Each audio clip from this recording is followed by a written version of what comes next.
नमस्कार दर्शकों, आप सभी का स्वागत है महान्यूज 7 में। महान्यूज 7 के हेलो डॉक्टर में आज हम आए हुए हैं इंटीग्रिटी हॉस्पिटल में, जहां पर हम डॉक्टर पंकज ढोबड़े से जानकारी लेंगे सीपीआर के बारे में।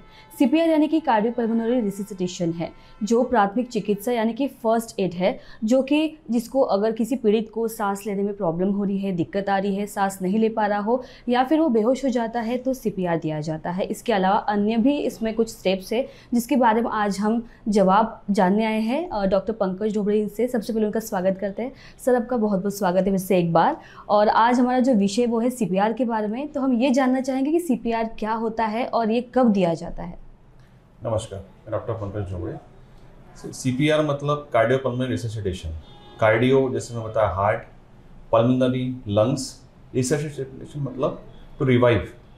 अब सीपीआर कब दिया जाता है? नॉर्मली हॉस्पिटल्स में जब पेशेंट कोई क्रिटिकल होता है, उसका हार्ट बंद हो जाए, सांस बंद हो जाए, तो हम ऐसे में एक सीपीआर टेक्निक देते हैं ताकि हम उसका हार्ट और लंग जो सांस बंद हो गई है उसको हम फिर से शुरू करा सकें। पेशेंट तो क्रिटिकल है, लेकिन जब हार्ट या फिर सांस बंद हो जाए तो कुछ मिनटों तक हम ये प्रोसेस करके उसका हार्ट रिवाइव कर सकते हैं। अब इसमें होता क्या है, नॉर्मली हॉस्पिटल्स में स्टाफ को, डॉक्टर्स को ट्रेनिंग दी जाती है हाउ टू डू सीपीआर, होता क्या है, ये बहुत बहुत ज़रूरी है। ये हॉस्पिटल के अलावा जनरल पब्लिक में भी जानना बहुत ज़रूरी है। क्यों? आपने कई बार न्यूज़ में देखा होगा, कोई एक्टर या फिर कोई लोग जिम करते वक्त हार्ट अटैक से अनकॉन्शियस हो गए, डेथ हो गई। बहुत से लोग किसी शादी में थे, डांस कर रहे थे, तब उनका हार्ट बंद हो गया, सांस बंद हो गई। तो ऐसे वक्त क्या होता है, इमरजेंसी, हम लोग घबरा जाते हैं। ठीक है, हम फ़ोन करते हैं एम्बुलेंस, लेकिन कोई भी एम्बुलेंस, डॉक्टर आपके समय तक पहुंचने के लिए वक्त तो लेगी, 5-10 मिनट तो लेगी। उस वक्त आप क्या कर सकते हो? जनरल पब्लिक क्या कर सकती है? इसी के लिए आजकल कुछ इंस्टीट्यूशंस हैं, कुछ डॉक्टर्स के ग्रुप्स हैं जो ये सीपीआर टेक्निक सिखा रहे हैं लोगों को आगाह कर रहे हैं कि आपको ये सीखना चाहिए। अब होता क्या है, जनरल बेसिक प्रिंसिपल में समझाता हूँ। जब आपका कोई क्रिटिकल डिजीज़ हो, आपका हार्ट बंद पड़ जाए, लंग की सांस बंद हो जाए, तो आप क्या करोगे? हार्ट बंद हो गया मतलब ब्लड का फ्लो रुक गया। हार्ट क्या करता है? पंपिंग करता है ना। पंपिंग से क्या होता है, आपका ब्लड फ्लो आगे जाता है, आपके ऑर्गन्स में जाता है। ऑर्गन्स मतलब कौन कौन से? आपका लीवर, किडनी, इंटेस्टाइन और सबसे ज़रूरी ब्रेन। ब्रेन को न्यूट्रिशन मिलता है ब्लड से। ब्रेन बहुत सेंसिटिव होता है। अगर उसका ब्लड फ्लो थोड़ी देर के लिए रुक जाए, ब्रेन डैमेज हो जाएगा। ब्रेन डेड हो जाएगा। तो ब्रेन डेड एक ऐसी सिचुएशन है, अगर आपका हार्ट पंपिंग भी कर रहा है, आपका ब्रेन डेड है, तो पेशेंट कोमा में है, उसका लाइफ का कोई मतलब नहीं है। तो आपको सीपीआर टेक्निक से आपको ब्रेन को बचाना है, आपके हार्ट को बचाना है। तो एक तो टेक्निक उसमें होता है हार्ट पंपिंग, जो एक पार्ट ऑफ सीपीआर का है। दूसरा होता है, जब आपने बहुत लोगों ने देखा होगा पिक्चरों में, जब कोई डूबता है पानी में या फिर क्रिटिकल होता है, मुंह से सांस देते हैं, इसको हम माउथ टू माउथ ब्रेथ कहते हैं। इसका क्या महत्व है? जब हार्ट पंपिंग करना बंद कर दे, ब्लड फ्लो बंद हो गया, सांस बंद हो जाए मतलब लंग का काम बंद हो गया, तो हमारा जो ऑक्सीजन लेने की क्षमता है वो तो पूरी तरह बंद हो गई। माउथ टू माउथ से हम क्या करते हैं, पेशेंट को एयर देते हैं, इसके ऑक्सीजन जाता है। ऑक्सीजन लंग में क्या करता है, जब लंग में जब जाता है तो ऑक्सीजन अपने ब्लड को प्यूरिफाई करता है। ये दोनों टेक्निक को कंबाइन करके बनाया जाता है सीपीआर। एक कॉमन एग्जांपल जैसे देना चाहूँगा, जैसे कोई गाड़ी है, 2 व्हीलर है, कभी कभी बारिश में देखो आप बंद पड़ जाती है, उसको स्टार्ट होने में टाइम लेता है, आप बार बार किक मारते हो। क्यों मारते हो? ताकि वो एक ट्रिगर हो जाए। आप 5 बार मारोगे, 6 बार मारोगे, ट्रिगर होकर गाड़ी स्टार्ट हो जाती है। सीपीआर में होता क्या है, एक टेक्निक है 30:2 रेशियो होता है। मतलब आप चेस्ट कंप्रेशंस दो। चेस्ट कंप्रेशन मतलब आपको छाती को दबाना है लेफ्ट साइड से या मिड स्टर्नम। अब कंप्रेशन देने से होगा क्या, आपके मिड स्टर्नम या छाती के ठीक नीचे आपका हार्ट है। जब आप कंप्रेशन देते हो, आप हार्ट को ट्रिगर कर रहे हो। तो जब तक हार्ट ऑटोमेटिकली काम करना शुरू नहीं करता, आप हार्ट को पंपिंग करके आर्टिफिशियल पंपिंग करा रहे हो, जिससे होगा क्या कि जो ब्लड थमा हुआ है वो आगे फ्लो होगा, आगे जाएगा, ब्रेन में जाएगा। आप 30 कंप्रेशंस देते हो, उसके बाद आप माउथ टू माउथ ब्रेथ देते हो। वो किस लिए? ताकि ऑक्सीजन अंदर जाए। जो ब्लड आप फ्लो करवा रहे हो आर्टिफिशियली वो प्यूरीफाई होकर आपके ब्रेन में या आपके ऑर्गन्स में जाए, ताकि आपको वक्त मिल जाए कि कोई मेडिकल हेल्प या एम्बुलेंस तब तक आ सके। पेशेंट कोई क्रिटिकल, सपोज एग्जांपल, पेशेंट को क्रिटिकल सडन उसको चेस्ट पेन हुआ और कोलैप्स हो गया। कोलैप्स मतलब उसका हार्ट बंद हो गया, उसकी सांस बंद हो गई, और कहीं वो आप पकड़ लीजिए बस स्टॉप पे पड़ा हुआ है। अगर कोई नागरिक को पता है सीपीआर टेक्निक क्या होती है तो वो क्या करेगा, सबसे पहले मेडिकल हेल्प के लिए कॉल कीजिए। एम्बुलेंस तो आएगी, आप पहले जगह को एसेस कीजिए, जगह बनाइए, किसी की हेल्प लेकर पेशेंट को सीधा लिटाइए। सीधा लिटाने के बाद क्या होता है, उसके लेफ्ट साइड के चेस्ट में मिड स्टर्नम पे कॉम्प्रेशंस दीजिए। उसका एक टेक्निक होता है जो आपको वीडियो में दिख रहा होगा, आपके हाथों से ऐसा कर चेस्ट को प्रेस कीजिए। उसको होता है आप 30 टाइम्स प्रेस कीजिए कंटिन्यू। उससे क्या होगा, हार्ट ट्रिगर होगा, आपका ब्लड फ्लो आगे जाएगा। 30 टाइम्स के बाद आप उसको माउथ ओपन कीजिए। उसका भी एक टेक्निक होता है हेड टिल्ट चिन लिफ्ट, मतलब हेड को टेढ़ा कीजिए, चिन को ऊपर कीजिए। उससे क्या होगा कि आपका जो एयरवे है, जगह है, वो काफ़ी चौड़ी बन जाएगी। आप उसमें आप उसके नाक को बंद कीजिए, अपने मुंह से उसके मुंह के एरिया को लॉक कीजिए और पूरी जितनी क्षमता से हो पहले इनहेल कर लीजिए, जितनी क्षमता से उतना एयर फोर्स कीजिए, ताकि आपने जो कंप्रेशंस दिए हैं, जो ब्लड आगे जा रहा है उसको ऑक्सीजन मिल चुके और वही एयर आपके ब्रेन में या आपके बाकी ऑर्गन्स में जाए, ताकि जब तक मेडिकल हेल्प नहीं आती, इस प्रोसीजर से हम पेशेंट की जान बचा सकते हैं। तो जैसे अमूमन ऐसा देखा जाता है कि अगर कोई बेहोश होकर गिर जाता है या फिर, तो उसको इस तरह की टेक्निक से हम बचाया जा सकता है। हाँ, कैसे तो कोई बेहोश होकर गिर गया, आपको सबसे पहले मेडिकल हेल्प के लिए कॉल करना है, आपको जगह एसेस करनी है, आपको सबसे पहले उसको पल्स भी देखनी है। नाड़ी तो अब कॉमन चीज है, आप देख सकते हैं नाड़ी, आप हाँ, जिसे पता लग सकता है कि कितना स्लो चल रहा है, इतना स्पीड चल रहा है, मेंटेन कर रही है, उसकी सांस चल रही है, तो डेफिनेटली आपको मेडिकल हेल्प के लिए वेट करना है, उसको एक पोजीशन में लिटा देना है, साइड पोजीशन पे, तब तक मेडिकल हेल्प ना है, उसको एक अच्छी सेफ जगह पे मूव कर दीजिए। आप देख रहे हो कि पेशेंट अनकॉन्शियस है, सांस नहीं ले रहा है, नाड़ी बिल्कुल एब्सेंट है, कुछ नहीं है, मतलब उसको अभी हुआ है जस्ट 2 सेकंड पहले, मेडिकल हेल्प आने को 15 मिनट है, आप क्या करोगे? तो आपको अगर पेशेंट की जान बचानी है तो आपको सीपीआर टेक्निक सीखनी, बहुत सिंपल टेक्निक है, आपको सीखनी पड़ेगी। इससे आप क्या करोगे कि आपको तो वक्त मिल जाएगा। अगर वक्त मिल गया, पेशेंट को सपोज एक्यूट हार्ट अटैक है, हार्ट अटैक की वजह से उसका हार्ट बंद हो गया है, आपकी इस कंप्रेशन या सीपीआर टेक्निक की वजह से होगा क्या कि उसका हार्ट एटलीस्ट ट्रिगर करेगा, रिवाइव कर जाएगा, उसको वक्त मिल जाएगा, तब तक मेडिकल हेल्प आ जाएगी, उसको हॉस्पिटल शिफ्ट कर देगी, प्राइमरी ट्रीटमेंट शुरू हो जाएगा और पेशेंट की जान बच जाएगी। होता क्या है कि बहुत बार जो ये अनकॉन्शियस पेशेंट हो जाते हैं, सांस बंद हो जाती है, इसमें से मैक्सिमम लोग रिवाइव कर सकते हैं अगर उनको टाइमली हेल्प मिल जाए। टाइमली हेल्प, आप मेडिकल हेल्प को बुलाओगे, मेडिकल हेल्प भी जल्दी आ जाएगी, लेकिन अगर नागरिक जागरूक रहा, उसको ये आइडिया रहे कि मैं अब इस सेकंड में क्या कर सकता हूँ, तो आप डेफिनेटली पेशेंट की जान बचा सकते हैं। जी, जैसे कि आपने बताया कि आम जनता को इसके बारे में ज़्यादा कुछ पता नहीं है, जानकारी भी नहीं है, शायद वो रखना भी नहीं चाहते। और ऐसे बहुत से ऐसे सिटीज़ में भी ऐसा देखा गया है कि अगर कोई बेहोश होकर गिर जाता है तो वो ये समझ लेते हैं कि शायद वो मर गया, या फिर वो चेक भी नहीं करते हैं और वो मेडिकल जो है वो आने का वेट करते हैं। तो ऐसे में उन लोगों को आप क्या बताना चाहोगे, क्योंकि वो भी पैनिक करते हैं और पेशेंट की फैमिली भी पैनिक करती है, तो ऐसे में उन लोगों के लिए आप क्या बताना चाहोगे कि ये एक तरीका है हार्ट को एक्टिव करने का और वो पल्स को ये करने का? कैसा है, इमरजेंसी तो किसी के साथ भी आ सकती है, हार्ट अटैक किसी को भी हो सकता है, आजकल ऐसे ऐसे केसेस हो रहे हैं, कोई बता के नहीं आ रहा। आप ऐसा समझिए, आप अगर किसी की हेल्प कर रहे हो तो आप ये भी सोच सकते हो कि उसमें आगे जाकर आपको भी परिजन हो सकता है, उसकी हेल्प कौन करेगा? बिल्कुल। Ultimately giving is living, living is giving. आप जो आज किसी के लिए करोगे, डेफिनेटली आगे जाके पलट के आएगा। तो आप ये मत सोचो कि ये तो मेरे पहचान का नहीं है, मैं क्यों इस झंझट में पड़ूं। बहुत सारे पेशेंट में ऐसे भी होते हैं, एक्सीडेंट केसेस होते हैं, एक्सीडेंट में बिकॉज ऑफ एक्सीडेंट होता क्या है, शॉक बैठ जाता है, हार्ट स्टैंड स्टिल, स्टॉप हो जाता है, लेकिन उनको रिवाइव किया जा सकता है।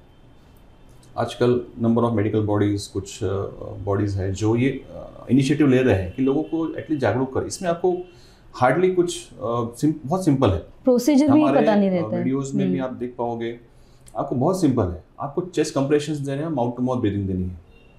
जो माउथ टू माउथ ब्रीदिंग तो आपने काफ़ी फिल्मों में देखा होगा, किसी को कोई एक्सपर्ट भी नहीं है तो आराम से दे सकता है। चेस्ट कंप्रेशन, पेशेंट को सीधा लिटा दिया, आपने अपने हाथों से इसको कंप्रेस करना है, एक लेवल तक कंप्रेस करना है, ताकि आपका जो फोर्स है हार्ट पे जाके प्रेशर डाले और हार्ट ट्रिगर हो जाए। क्योंकि होता क्या है कि क्रिटिकल स्टेज में हार्ट बंद हो गया लेकिन डेड नहीं हुआ, तो आप उसको कॉम्प्रेशंस देकर प्रॉपर CPR से उसको रिवाइव कर सकते हो। एक बार हार्ट रिवाइव हो गया, धड़कन चालू हो गई, तो पेशेंट के जो मौत के मुंह में चला गया है वो वापस आ सकता है। होता कैसा, क्रिटिकल और डेथ, वो जो पीरियड होता है बहुत क्रूशियल होता है। आपके पास एक मैं कहता हूँ कि एक टाइम पीरियड होता है, कुछ मिनटों का, कुछ सेकंडों का, उसमें आपने प्रोसीजर कर लिया तो आपका हार्ट ट्रिगर हो जाएगा, आपका हार्ट बच जाएगा, पेशेंट की जान बच जाएगी। देन अकॉर्डिंगली आप जब तक मेडिकल हेल्प नहीं आती आप उसको हॉस्पिटल शिफ्ट कराइए, उसका ट्रीटमेंट कराइए। बहुत लोगों का, जैसे हम हॉस्पिटल में बहुत से पेशेंट होते हैं, हार्ट अटैक के पेशेंट, बाकी भी पेशेंट्स, जब भी उनका हार्ट स्टैंड स्टिल हो जाता है या हार्ट रुक जाता है, हम ये प्रोसीजर करते हैं, पेशेंट रिवाइव करते हैं। पेशेंट जो ऐसा जो हमको लगे कि हार्ट बंद हो गया, सांस बंद हो गई, पेशेंट मर गया, तो ऐसी टेक्निक से हम उन सेकंड्स में, कुछ मिनटों में पेशेंट को रिवाइव कर सकते हैं, पेशेंट को जीवन दान दे सकते हैं। तो ये बहुत ही क्रिटिकल स्टेप्स है जो हमको आना ही चाहिए। ऐसा नहीं है कि पेशेंट क्रिटिकल हो गया कि हम सोचते बैठे कि क्या करें। ये हमारे साथ भी हो सकता है ना, किसी के साथ भी हो सकता है। तो ये टेक्निक, छोटी छोटी टेक्निक हमको मालूम होना ही चाहिए ताकि हम इसका जब भी इमरजेंसी जरूरत पड़े इसका यूज़ कर सकें। जी, इसके अलावा डॉक्टर पंकज मुझे बताइए कि CPR के 7 स्टेप्स भी होते हैं, तो वो क्या होते हैं? स्टेप जैसे मैंने अभी बताया, सबसे पहले मेडिकल हेल्प को कॉल कीजिए, उसके बाद जगह को असेस कीजिए, आप पेशेंट कहाँ पर है। बहुत से पेशेंट्स, जैसे मैंने एक एग्जांपल बताया, जिम में कहीं वो मशीन पे पड़े हुए हैं, उनको एक प्रॉपर स्पेस में लेके आइए, उनका पल्स चेक कीजिए, उनका एयरवे कैसा है, एयरवे मतलब उनका मुंह कैसा है, उनको प्रॉपर फ्लैट पोजीशन पे लिटाइए, आपकी तैयारी कीजिए, हेल्प मांगिए, उनका पल्स आपने देखने के बाद CPR का पोजीशन दीजिए, CPR स्टार्ट कीजिए, माउथ टू माउथ ब्रेथ दीजिए और हेल्प के लिए वेट कीजिए। ये पूरे इसके स्टेप्स है। 30:2 मैंने रेशियो बताया। आपको कॉम्प्रेशंस देने, कॉम्प्रेशंस मतलब आपको प्रेस करना है 1 2 3 ऐसे गिनते प्रेस करना है। प्रेस करना it should be at least 1/3 press होना चाहिए ताकि हार्ट ट्रिगर कर सके। जैसे 30 कॉम्प्रेशंस आपके हो जाए, आप माउथ खोलिए, उसको पोजीशन दीजिए, माउथ से इनहेल कर लीजिए पहले एयर, उससे फोर्सफुली दीजिए ताकि उससे आपका हार्ट लंग दोनों की कार्य करने की क्षमता चालू हो जाए। और ये दोनों ही क्यों ज़रूरी है, क्योंकि हार्ट आपका ब्लड पहुंचाएगा, लंग आपका ऑक्सीजनेट करेगा और ये बेसिक जो कॉम्बिनेशन है ये आपके ब्रेन को, आपके बाकी ऑर्गन को ब्लड पहुंचाएगा। बाकी ऑर्गन्स मैं कहता हूँ किडनी, लीवर कुछ देर तक सर्वाइव कर सकते हैं या फिर मेंटेन कर सकते हैं। ब्रेन ऐसा नहीं करेगा। ब्रेन को ब्लड सप्लाई स्टॉप हो गया तो उसको एक तो पैरालिसिस मार जाएगा या तो टिश्यू डैमेज हो जाएगा। टिश्यू अगर एक्सटेंसिव डैमेज होगा ब्रेन का तो पेशेंट कोमा में चला जाएगा, ब्रेन डेड हो जाएगा। Once patient is brain dead आप कुछ नहीं कर सकते। ब्रेन डेड का ऐसा होता है कि जो क्रिटिकल पेशेंट्स हैं, बहुत दिनों से क्रिटिकल है, सीरियस चल रहे हैं, एक बार उनका ब्रेन डेड हो गया then we consider that patient for transplantation. क्योंकि आपकी बॉडी तो ठीक है रहेगी, हार्ट धड़क रहा है, कर रहा है, ठीक है, once it is brain dead it's equivalent to dead, आप उसमें कुछ नहीं कर सकते। तो आपको इस इमरजेंसी सिचुएशन में आपके ब्रेन को बचाना है, जो इस CPR टेक्निक से आप डेफिनेटली बचा सकते हैं। जी, तो कार्डियक अरेस्ट और दिल का दौरा पड़ने पर क्या सब इन्हीं चीज़ों का ध्यान रखना ज़रूरी है? इसके अलावा भी और कुछ चीज़ें हैं जो इससे संबंधित है? देखिए, कार्डियक अरेस्ट, दिल का दौरा एक हार्ट अटैक हो गया। अब ये जो अरेस्ट अलग बात होगी, दिल का दौरा अलग बात होगी। अरेस्ट आपका बहुत कारणों से हो सकता है। आपका दिल का दौरा पड़ा है, आपका एक्सीडेंट हो चुका है, आपको कोई और सीरियस बीमारी है, आपका उसकी वजह से कॉम्प्लिकेशन बढ़ गया, कार्डियक अरेस्ट हो गया। दिल का दौरा पड़ गया, कार्डियक अरेस्ट हो गया, तो डेफिनेटली आपको पहले CPR ही देना है क्योंकि पेशेंट अनकॉन्शियस है ना, आप उसको दवाई कैसे दोगे? बिल्कुल, आपको CPR देके मेडिकल हेल्प का वेट करना है क्योंकि आप CPR में उतने टाइम में उसका ब्लड फ्लो बढ़ा रहे हो, उसको ऑक्सीजनेट कर रहे हो। पेशेंट डेफिनेटली चेस्ट पेन है, कॉन्शियस है, लेकिन वो डिस्ट्रेस में है, अनकॉन्शियस नहीं हुआ, उसका कार्डियक अरेस्ट नहीं हुआ है। इसमें मैं जैसे पहले भी बताया था मेरे पहले के वीडियोज़ में, आप पेशेंट को एक रिलैक्सिंग पोजीशन में लेके आइए। एक ड्रग होता है डिस्प्रिन, कॉमन ड्रग है, सबके पास मिल जाएगा, वो उसको पानी में घुला के पिला दीजिए। डिस्प्रिन होता क्या है? इकोस्प्रिन, जो खून पतला करने की दवा है, जो कॉमन आदमी के पास रहती है, उसको पिला दीजिए, खून पतला करेगा, एटलीस्ट को वक्त मिल जाएगा। मेडिकल हेल्प तो आएगी, आपको मेडिकल हेल्प का वेट करना ही है या पेशेंट को शिफ्ट करना ही है। ड्यूरिंग शिफ्टिंग आप इतना काम कर सकते हैं। बहुत लोगों को पता भी होगा, सॉर्बिट्रेट गोली होती है हार्ट के साइज शेप की, जो जीभ जबान के नीचे रखते हैं, वो भी एक हार्ट का पेन कम करने की दवा है जो इमरजेंसी हम दे सकते हैं। लेकिन ये हो गया specifically heart attack. Cardiac arrest is different thing. Cardiac arrest can be because of heart attack, it can be because of your other complications, can be because of your accident, anything. तो cardiac arrest मतलब heart arrest हो गया. Arrest मतलब क्या हो गया? Stand still हो गया, हार्ट काम नहीं कर रहा, हार्ट पंप नहीं कर रहा है. In that situation you have to help heart trigger. वो आप CPR टेक्निक से ही कर सकते हो. ट्रिगर करो, पंपिंग करो, माउथ टू माउथ ब्रेथ दो, पेशेंट रिवाइव हो जाएगा. आप बहुत बार देखा भी होगा ड्राउनिंग पेशेंट्स जो डूब जाते हैं. होता क्या है, आपके लंग्स में पानी भर जाएगा, बिकॉज ऑफ दैट भी कार्डियक अरेस्ट होते हैं ना. आप डेफिनेटली पेशेंट को पोजीशन दो, प्रोन पोजीशन दीजिए उसको पानी निकालने के लिए. पेशेंट स्टैंड स्टिल है, कुछ नहीं है, हार्ट बंद है, तो उसको पंपिंग कीजिए, माउथ टू माउथ ब्रेथ दीजिए. पंपिंग से होगा कि आपका हार्ट स्टार्ट हो जाएगा. बाकी फिर आपके पोजीशन करके आपकी जान बचा सकते हो. इसमें एक ऐसा है कि फ्रंट मतलब उल्टा करके भी उसको एक तरह का डेफिनेटली इसमें अगर पानी मुंह में चला, हाँ. लेकिन अगर हार्ट स्टैंड स्टिल है और कार्डियक अरेस्ट हो चुका है तो आपको डेफिनेटली आपको स्ट्रेट करके उसको पंपिंग करके माउथ टू माउथ करके उसकी जान बचानी पड़ेगी. पल्स आपकी पल्स आ गई, आपकी सांस शुरू हो गई, then you can pronate and then आप पानी निकालने की बाकी चीज़ें कर सकते हो. आपको तो डेफिनेटली मेडिकल हेल्प के लिए वेट करना है, मेडिकल में शिफ्ट करना है या फिर हॉस्पिटल में शिफ्ट करना है. लेकिन ये जो इमरजेंसी मेजर्स सबको पता होने ही चाहिए. इसके वर्कशॉप भी होते हैं. हमारे हॉस्पिटल में कुछ दिन पहले हो चुका है वर्कशॉप. हम स्टाफ को ट्रेन करते हैं. स्टाफ तो खैर हॉस्पिटल का पार्ट है, लेकिन इसी स्टाफ के थ्रू हम उनके परिजनों को या फिर उनके लोकेलिटी के पर्सन्स को भी ट्रेन करना चाहेंगे. उसके लिए भी हम एक वर्कशॉप रखेंगे ताकि जनरल पब्लिक आके भी सीख सके. जी, तो जैसे जनरल पब्लिक को इसके बारे में ज़्यादा कुछ पता नहीं है और आज का अपना जो विषय था CPR के बारे में, ताकि उनको जागरूकता वैसे भी नहीं है, तो ये जागरूकता के उद्देश्य से अपन का आज का जो विषय था वो था CPR का. तो इसके अलावा आपका क्या संदेश रहेगा आम जनता के लिए? जनता के लिए यही रहेगा कि जब भी कोई पेशेंट इमरजेंसी में हो, आप डेफिनेटली हेल्प के लिए आगे आइए. आप ये मत सोचिए कि मेरा वक्त जाएगा या फिर मैं किसी इसमें फंस जाऊंगा, ये मत सोचिए. आज वो है, कल कोई हमारा रिश्तेदार रह सकता है. तो जितना अपने से हो सके हेल्प करने की कोशिश कीजिए. आपकी छोटी सी हेल्प, आपका एक इनिशिएटिव किसी जान बचा सकता है. वो जो भी पर्सन है जो सफ़र कर रहा है, वो भी किसी का बेटा, किसी का भाई, किसी का हस्बैंड हो सकता है. एक हमारी छोटी सी पहल उसके लाइफ और डेथ के बीच में एक डेफिनेटली एक बहुत बहुत हेल्पफुल हो सकता है. क्योंकि ये सिचुएशन सर्वाइवेबल है. ये जो कार्डियक अरेस्ट होते हैं डेफिनेटली किसी डिस की वजह से होते हैं, तो हम उसको सर्वाइव करके पेशेंट को बचा सकते हैं. Patient can have healthy life after this survival. So आप ये सोच के कीजिए कि हम किसी की जान बचा रहे हैं. किसी की जान बचाना बहुत बड़ा काम है, बहुत पुण्य का काम है, जिसको आपको सेल्फ बेटर भी अच्छा, आपको भी अच्छा लगेगा हमने किसी की जान बचाई. ये चीज़ें आप सीखिए. हॉस्पिटल्स आज कुछ बॉडीज़ भी इसमें आगे प्रोग्राम्स कर रही है. हम भी हॉस्पिटल करके तरफ से प्रोग्राम कर रहे हैं ताकि ये जनरल पब्लिक को कुछ तो आइडिया हो कि CPR टेक्निक होता क्या है और ऐसी इमरजेंसी में हम लोगों की जान बचाने के लिए क्या कर सकते हैं. जी, तो जैसे कि आपने बताया कि वर्कशॉप्स हो रहे, कैंपिंग्स हो रहे, तो अगर ऐसे में अगर अपनी इंटीग्रिटी हॉस्पिटल में अगर ऐसे वर्कशॉप्स या कैंपेन अगर आप ऑर्गेनाइज कर रहे हो, तो उसके लिए अगर कोई जो जनता है अगर इनिशिएटिव लेके आना चाहती तो उनके लिए आप मतलब आपका क्या रहेगा प्रोसीजर? हमारे वेबसाइट पे, हमारे आप गूगल पे देखोगे हमारे वेबसाइट पे लिस्ट हो जाएगा. हमारे गूगल पेज पे भी लिस्ट हो जाएगा जो हम वर्कशॉप ऑर्गेनाइज करेंगे. डेफिनेटली हम इसको 15-20 दिन पहले इंफॉर्मेशन करके ऑर्गेनाइज करेंगे ताकि जितने लोगों को भी हम सिखा सके, उनको बता सके महत्व.